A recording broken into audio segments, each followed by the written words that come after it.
बिस्मिल्लाहिर्रहमानिर्रहीम। अस्सलाम वालेकुम।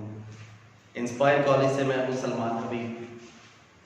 आज इस वीडियो में जिस टॉपिक पर हम डिस्कशन करेंगे, बेसिकली ये दूसरा लेक्चर है इस पर, सेम टॉपिक पर, correct use of verb. Correct use of verb is one of the most important topic. ये एक इंपॉर्टेंट 3 टॉपिक है। इसके कुछ पॉइंट्स रह गए थे जिनको हम डिस्कस करेंगे आज की इस वीडियो में। होप आपको पहला लेक्चर भी समझ आया होगा और इंशाल्लाह आज का लेक्चर भी आपके लिए बड़ा फ्रूटफुल रहेगा। तो चलिए शुरू करते हैं इसे। सबसे पहले हमारा जो टेंस रह गया था, उस टेंस में प्रेजेंट परफेक्ट टेंस है। प्रेजेंट परफेक्ट टेंस आप लोग जानते हैं कि प्रेजेंट परफेक्ट टेंस का स्ट्रक्चर क्या होता है। इसके स्ट्रक्चर में सबसे पहले सब्जेक्ट, उसके बाद हेल्पिंग वर्ब। हेल्पिंग वर्ब में याद रखिएगा प्रेजेंट परफेक्ट टेंस में हैज या हैव आता है, हैज या फिर हैव आता है। उसके बाद वर्ब की थर्ड फॉर्म लगाते हैं और उसके बाद ऑब्जेक्ट आता है। अब जब हम इसे करेक्ट फॉर्म ऑफ वर्ब वाले जुमले में देखते हैं तो इसकी पहचान करने वाली चीजें जो नहीं होती साथ, तो उसमें कुछ हिंट वर्ड्स दिए जाते हैं। उन हिंट वर्ड्स को हम लोग डिस्कस करेंगे। जैसे अगर जुमले के अंदर आपको सेंटेंस में जस्ट का वर्ड आ जाए या फिर जस्ट नाउ का वर्ड आ जाए, ऑलरेडी का वर्ड आ जाए, उसके साथ साथ येट का वर्ड आ जाए, रिसेंटली या इमीडिएटली का वर्ड आ जाए, तो याद रखिएगा कि ये जुमला हमेशा प्रेजेंट परफेक्ट टेंस ही होगा। अगर तो सेंटेंस के अंदर वो आपको इनमें से कोई एक वर्ड भी दे देता है तो याद रखिएगा वो जुमला हमेशा प्रेजेंट परफेक्ट टेंस ही होगा। इसकी हम एग्जांपल भी ले लेते हैं। जिस तरह से वो आपसे इस तरह से जुमला दे सकता है आपको, शी कंप्लीट, कंप्लीट को ब्रैकेट के अंदर, she complete her work immediately. तो उसने एक कॉन्सेप्ट रख दिया यहां पर। माना कि इसमें जिससे हमने पहचानना था वही चीज मौजूद नहीं होती, लेकिन उसने एक कॉन्सेप्ट रख दिया जिसको नाम दिया हमने इमीडिएटली का।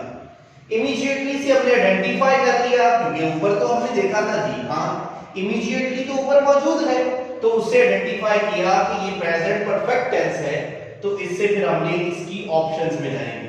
तो इज कंप्लीटेड नहीं, इज कंप्लीटेड तो प्रेजेंट परफेक्ट में नहीं आता। उसके बाद हैज कंप्लीटेड या फिर विल कंप्लीटेड नहीं, विल कंप्लीटेड भी नहीं, has completed is one of the most suitable verb. और आंसर इन दिस सेंटेंस, इसमें सबसे ज्यादा जो सूटेबल आंसर है वो है हैज कंप्लीटेड, क्योंकि हम जानते हैं कि इसके स्ट्रक्चर में हेल्पिंग वर्ब हैज या हैव लगता है और उसके बाद वर्ब की थर्ड फॉर्म लगती है। तो इस तरह से आप लोग आइडेंटिफाई कर सकते हो कि बड़ा इजी हो जाएगा। इसकी एक और एग्जांपल लेते हैं, they dash like they eat their meal just now. अब फिर उसने कॉन्सेप्ट रख दिया जस्ट नाउ का। जस्ट नाउ से हमें पता चलता है, जस्ट नाउ ने हमें बताया कि भाई ये तो प्रेजेंट परफेक्ट का टेंस है।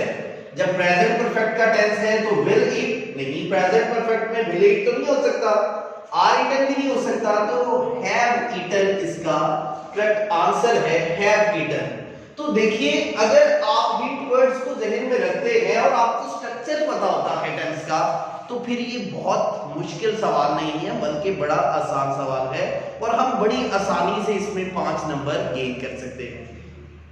तो चलिए इसके बाद हम नेक्स्ट अपना पॉइंट देखते हैं। इसके बाद मैंने आपसे कहा था कि कुछ ऐसे सेंटेंस होते हैं, कुछ ऐसे सेंटेंस होते हैं जिनके अंदर कुछ स्पेसिफिक वर्ड्स यूज हुए होते हैं। उस स्पेसिफिक वर्ड्स कौन से हैं और वो डबल टेंस कैसे होता है, इसको आज हम इसके साथ डिस्कस करेंगे। ये बड़े इंपॉर्टेंट है। 3 वर्ड्स मैंने इसमें यूज किए हैं, लाइक बिफोर का वर्ड है, व्हेन का वर्ड है और उसके साथ साथ व्हाइल का वर्ड है। ये तीनों वर्ड्स इतने इंपॉर्टेंट हैं कि इनमें से दो जुमले, 2 सेंटेंस जरूर पूछे जाते हैं आपके एग्जाम में। तो हम इनको देखते हैं कि प्लेसमेंट क्या होती है। सबसे पहले हम बात करेंगे प्लेसमेंट की। तो प्लेसमेंट ऑफ बिफोर, बिफोर जो है इसकी जुमले के अंदर कहां प्लेसमेंट क्या हो, तो इसके साथ फिर किस तरह से हम देखते हैं। तो अगर तो बिफोर का वर्ड 2 जुमलों के दरमियान में, अगर बिफोर का वर्ड 2 जुमलों के दरमियान में हो तो इससे पहले वाला जुमला यानी टेंस हमेशा पास्ट परफेक्ट का टेंस होता है। याद रखिएगा अगर बिफोर का वर्ड बिल्कुल सेंटर में इस्तेमाल हुआ हो तो इस पहले पास्ट परफेक्ट का टेंस होगा और इसके बाद पास्ट इंडेफिनिट का टेंस होगा, पास्ट इंडेफिनिट। और पास्ट परफेक्ट का जुमला जो होगा उसमें हमेशा हम लोग हेल्पिंग वर्ब हैड लगाते हैं और उसके साथ वर्ब की थर्ड फॉर्म लगा देते हैं। सिंपल स्ट्रक्चर इसका होता है। और पास्ट इंडेफिनिट के जुमले में हम वर्ब की सेकंड फॉर्म लगाते हैं। पास्ट इंडेफिनिट में वर्ब की सेकंड फॉर्म लगाते हैं। तो हम लोग देखते हैं कि इसे किस तरह से हम लोग सॉल्व करेंगे। इसकी एक एग्जांपल लिया हमने कि द ट्रेन लीव को हमने ब्रैकेट में किया बिकॉज़ हमने तो पहचाना लीव से था, लेकिन उसने लीव को ही ब्रैकेट में कर दिया और हमसे पूछ लिया यहां कौन सा वाला वर्ब लगेगा। तो द ट्रेन लीव बिफोर कहां पर आ गया? बिल्कुल मिडल में आ गया। We reach the station, reach को भी ब्रैकेट में कर दिया तो बिफोर यहां पर सेंटर में आ गया। जैसा कि मैंने प्लेसमेंट में लिखा कि बिफोर जब दरमियान में आ जाए तो बिफोर से पहले हमेशा पास्ट परफेक्ट का टेंस होता है और बिफोर के बाद पास्ट इंडेफिनिट टेंस होता है। तो हमने एग्जांपल जो ली द ट्रेन हैड लेफ्ट, देखिए हैड हमने इसकी हेल्पिंग वर्ब लगाई और उसके साथ लेफ्ट वर्ब की थर्ड फॉर्म लगा दी और बिफोर के बाद वी रीच्ड सेकंड फॉर्म। आप जानते हैं वैसे तो रीच तीनों में ऐसा ही होता है, यानी रीच और उसके बाद सेकंड भी रीच और थर्ड भी रीच। लेकिन हम जानते हैं जब हेल्पिंग वर्ब के बिना कोई फॉर्म आती है तो वो वर्ब की सेकंड फॉर्म ही होती है, क्योंकि थर्ड फॉर्म बगैर हेल्पिंग वर्ब के आ ही नहीं सकती। तो वी रीच द स्टेशन, इसमें रीच जो है इसका आंसर है। इस तरह से हम बिफोर का वर्ड अगर इसकी प्लेसमेंट और इसके साथ टेंस का स्ट्रक्चर सीख लेते हैं तो इट विल बी इजी। इंशाल्लाह ये मैं आपको गारंटी देता हूं कि फिर आपके लिए बड़ा आसान होगा। इसमें मार्क्स लेना कोई मुश्किल नहीं है, सिर्फ एक ट्रिक है, एक तरीका है जिसे हम अडॉप्ट कर ले तो ये सबसे आसान क्वेश्चन होगा और होप आपको अच्छे से समझ आ रहा होगा। इसके बाद हम बात करेंगे प्लेसमेंट ऑफ व्हेन की, यानी व्हेन जब यूज होता है तो फिर क्या होता है। तो प्लेसमेंट ऑफ व्हेन में सबसे पहले जुमले में जब व्हेन इस्तेमाल हो, यानी स्टार्ट में ही व्हेन इस्तेमाल हुआ हो, उसके साथ हमेशा उसके फौरन बाद पास्ट इंडेफिनिट का टेंस आता है। जब जुमले के शुरू में व्हेन हो, मैं रिपीट कर रहा हूं, तो उसके बाद पास्ट इंडेफिनिट का टेंस आता है प्लस उसके आगे फिर एक टेंस लगता है, वो होता है पास्ट कॉन्टिन्यूअस टेंस। तो देखते हैं इस एग्जांपल में किस तरह से होता है। हमने लिखा व्हेन आई डैश यानी एंटर द रूम, जब मैं कमरे में दाखिल हुआ। शी वॉच को फिर ब्रैकेट में टीवी। तो व्हेन शुरू में क्या लग गया? व्हेन लग गया। उसके बाद उसने यहां पर ब्रैकेट में एंटर, तो व्हेन के फौरन बाद पास्ट इंडेफिनिट में वर्ब की second form. When I entered the room, जब मैं कमरे में दाखिल हुआ। देखिए इसकी उर्दू ट्रांसलेशन से भी आपको कॉन्सेप्ट पता चलता है। When I entered the room, she was watching TV, because हम जानते हैं कि past continuous tense के अंदर was verb और plus verb की ing फॉर्म यानी gerund फॉर्म यूज होती है।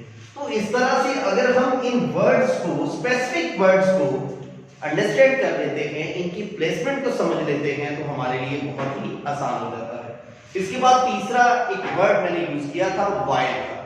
while भी बड़ा इंपॉर्टेंट वर्ड है, इसमें भी हमेशा इसे पूछा जाता है एग्जाम में। तो हम सीख लेंगे 1 मिनट के अंदर प्लेसमेंट ऑफ while भी जुमले के शुरू में जब आ जाए, जब भी while जुमले के शुरू में आ जाए तो इसके फौरन बाद पास्ट कॉन्टिन्यूअस का टेंस इस्तेमाल करना है आपको। कौन सा टेंस इस्तेमाल करना है? पास्ट कॉन्टिन्यूअस का। ये आपकी स्पोकन इंग्लिश में भी आपका साथ देगा। while के फौरन बाद पास्ट कॉन्टिन्यूअस टेंस और उसके बाद नेक्स्ट जो टेंस होगा पास्ट इंडेफिनिट टेंस। यानी जो ऊपर हम पढ़कर आए हैं उसको हम एक्सचेंज कर लेंगे तो हमारा फॉर्मूला सेट हो जाएगा। जैसे हमने एग्जांपल में लिखा while she eat को ब्रैकेट में, she stop को ब्रैकेट में और उसके बाद abruptly का वर्ड लगा दिया हमने। लेकिन शुरू में क्या आ गया while, तो हमें इसका स्ट्रक्चर पता है। while she was eating, जब वो खा रही थी, देखिए कैसी आसानी से इसकी जो है वो समझ आ रही है हमें। while she was eating, she stopped abruptly, क्योंकि पास्ट इंडेफिनिट आएगा उसके बाद, तो वर्ब की सेकंड फॉर्म। इस तरह से हम बड़ी आसानी से इन 3 वर्ड्स का इस्तेमाल सीख सकते हैं और ये ऐसा कॉन्सेप्ट है जो हमेशा पूछा जाता है। उसके साथ हमने एक छोटा सा नोट लिखा है मैंने। नोट है कि जब भी कभी सेंटेंस के अंदर, किसी भी टेंस के अंदर, किसी भी सेंटेंस के अंदर आपको मॉडल वर्ब आ जाते हैं, कोई भी मॉडल वर्ब होते हैं such as, can, may, might, etcetera etcetera, कोई भी हो, तो उनके बाद हमेशा आपने वर्ब की फर्स्ट फॉर्म इस्तेमाल करनी है। Always use first form of verb after modal verb. तो ये आज की इस वीडियो को देखने के बाद आपके लिए ये वाला क्वेश्चन कभी मुश्किल नहीं रहेगा। होप आपको बहुत अच्छे से समझ आया होगा। इंशाल्लाह इसकी नेक्स्ट वीडियो किसी नए टॉपिक के साथ, यूजफुल टॉपिक के साथ मैं नेक्स्ट वीडियो बनाऊंगा। लेकिन आपसे एक रिक्वेस्ट है कि आप हमारे चैनल को सब्सक्राइब करें, बेल आइकन को प्रेस करें और ऑल पर प्रेस करें ताकि आपको हमारी हर एक वीडियो मिलती रहे। होप आपको बहुत अच्छा समझ आया होगा। Thank you so much.